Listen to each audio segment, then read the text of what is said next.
filmează, filmează. Nu pe mine. Și-i vânt.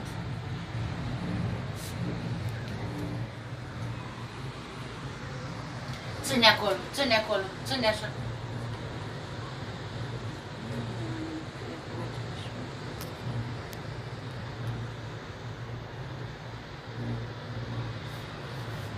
Uite, se vede vaporul portocaliu. Mai taci din gură, vezi cum ție aceea, vezi cum ție, unde te uiți? Filmează acolo. Eu nu pot să mă uit cu mine.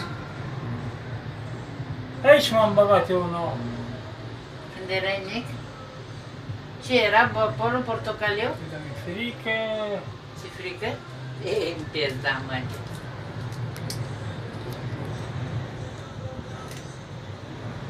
Uite, se văd unii. Vezi?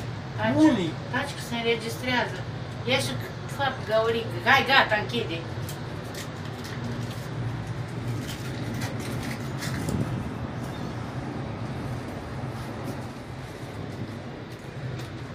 Sfert de oră.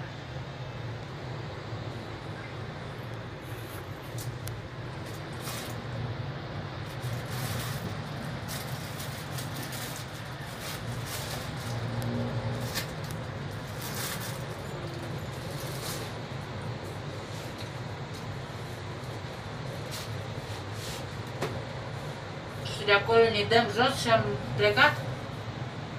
Gata, închide. Închide. Da? Da.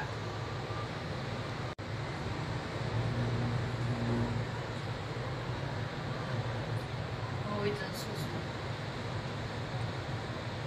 Noi de aici am venit cu autobuzul pe jos. Da. Asta e lacul Sudghiu, nu? Da. Ce faci? Ce filmezi? Dar de ce ai lumină? N-am înțeles. Lacul Sudghiu? Lacul Tăbăcării. Nu, ăla, dar care e unul micuț în cap. Ăsta o ce mare. Vorbaci, că ce mare sunt bă. Taci că înregistrează! Tâmpitule! Ce mă uite vaporașul. Eu nu pot să mă uit decât la mare.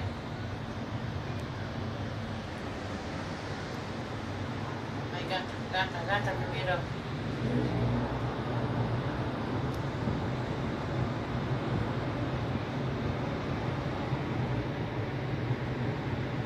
Să treci peste hotel. Aici îmi place vaporașul. O să măresc. Nu mă revezi să nu scapi.